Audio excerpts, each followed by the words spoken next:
మన పెద్దల భూమి ఇస్తారు. ఓసారి ఏదైనా అనారోగ్య సమస్య వస్తే ఆస్తి అంతా కూడా అమ్ముకోవడానికి సిద్ధపడతారు. కొంతమంది నేను చూశాను, క్యాన్సర్ లాంటి వ్యాధులు వస్తే ఉండే 3 ఎకరాలు అమ్మేసి అనాథలైపోయిన సందర్భం కూడా చూశాను. ప్రాణాన్ని కాపాడుకోవడానికి చాలా ఇబ్బంది పడ్డారు. అందుకే నేను మా మంత్రి గారు ఆలోచించాం, తొందరలోనే సంజీవిని ప్రాజెక్టు ప్రారంభిస్తాం.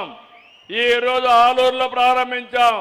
రాష్ట్రం మొత్తం ఆగస్టు నుంచి సంజీవిని ప్రాజెక్టు ప్రారంభించి పేదవాళ్ళ ఆరోగ్యాన్ని కాపాడడం బాధ్యతగా తీసుకుంటాం.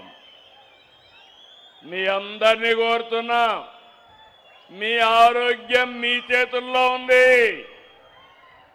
అది ఏ విధంగా కూడా చెప్తాను. ఇక్కడుండే వాళ్ళకి అందరికీ ఫోన్లు ఉన్నాయి. ఉన్నాయా ఫోన్లు? ఉన్నాయంటే చేలు పైకెత్తండి. ఒకప్పుడు నేను ఫోన్ పెడితే నేను ఫోన్ అంటే అందరూ ఎగతాళి చేశారు. ఈరోజు అందరూ ఫోన్లు లేకపోతే ఎవరు కూడా బతికే పరిస్థితులు లేరు. భార్య లేకపోతే భర్త ఉంటాడు, భర్త లేకపోతే భార్య ఉంటుంది, ఫోన్ లేకపోతే ఇద్దరు ఉండలేరని నేను మీకు అందరికీ విజ్ఞప్తి చేస్తాను. అవునా కాదా? అయితే ఫోన్ అనేది ఒక పవర్ఫుల్ వెపన్ కూడా. నిన్న నేను తల్లికి వందనం కింద డబ్బులు వేస్తే 1 నిమిషంలో తల్లి చూసుకొని నా అకౌంట్లో డబ్బులు వచ్చిందని నేరుగా మెసేజ్ పెట్టే పరిస్థితి వచ్చింది. ఇప్పుడు మీరు అక్కడి నుంచి బయట కూడా పోయే పరిస్థితి లేదు.